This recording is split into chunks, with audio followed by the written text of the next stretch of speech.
Starting 3/4 ಗಂಟೆ ಅವ್ರ ಹತ್ರ ಪೊಲೈಟ್ ಆಗೇನೆ ಯಾಕೆ ಹಿಂಗೆ ಮಾಡ್ತಿದ್ದೀರಾ ಸರ್, 4 ತಿಂಗಳಿಂದ ನಮಗೆ ಕಷ್ಟ ಆಗ್ತಿದೆ, ಕಮಿಟ್ಮೆಂಟ್ಸ್ ಇದೆ, ಯಾವಾಗ ಕೊಡ್ತೀರಾ, ಆಪ್ಷನ್ ಕೊಟ್ವಿ, ನಮಗೆ ದುಡ್ಡಾದ್ರೂ ಕೊಡಿ.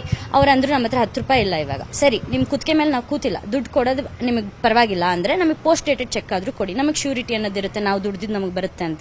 ಅವ್ರು ಅದಕ್ಕೂ ರೆಡಿ ಇಲ್ಲ. ನೀವು ಚೆಕ್ ಬೌನ್ಸ್ ಕೇಸ್ ಹಾಕಿದ್ರೆ ಏನ್ ಮಾಡೋದು ಅಂತ. ಸರಿ ಆಯ್ತು ಸರ್, ಅದು ಬೇಡ, ಚಾನೆಲ್ ಕಡೆಯಿಂದ ಮಾತಾಡ್ಸಿದ್ವಿ. Channel was expecting only 1 mail. ಜನವರಿ ಫೆಬ್ರವರಿ ಪೇಮೆಂಟು ಆರ್ಟಿಸ್ಟ್ ಮತ್ತೆ ಟೆಕ್ನಿಷಿಯನ್ಸ್ಗೆ ನೀವು ರಿಲೀಸ್ ಮಾಡ್ತೀರಾ ಅನ್ನೋ ಕನ್ಫರ್ಮೇಷನ್ ಮೇಲ್ನ ನೀವು ಚಾನಲ್ಗೆ ಕೊಟ್ಟರೆ ಚಾನಲ್ ಕಡೆಯಿಂದ ಹೋಲ್ಡ್ ಆಗಿರೋ ಪೇಮೆಂಟ್ನ ನಾವು ನಿಮ್ಮ ಪ್ರೊಡಕ್ಷನ್ ಹೌಸ್ಗೆ ಹಾಕಿಸ್ತೀವಿ ಅಂತ ಹೇಳಿದ್ರು. But they were not ready to give that mail also. ಅವ್ರು ಹೇಳ್ತಾರೆ ನಮ್ದು ಅವ್ರದ್ದು ಏನೋ ಬೇರೆ ಮಾತುಕತೆ ಇದೆ, you don't know about that. ಸರಿ ಆಯ್ತು, ಅದು ಇಲ್ಲ ಅಂದ್ರೆ ಇವಾಗ ನಿಮ್ಮಿಬ್ರು ರಬ್ಬಿಂಗ್ ಅಲ್ಲಿ ನಾವು ಆರ್ಟಿಸ್ಟ್ ಏನ್ ತಪ್ಪು ಮಾಡಿದ್ವಿ?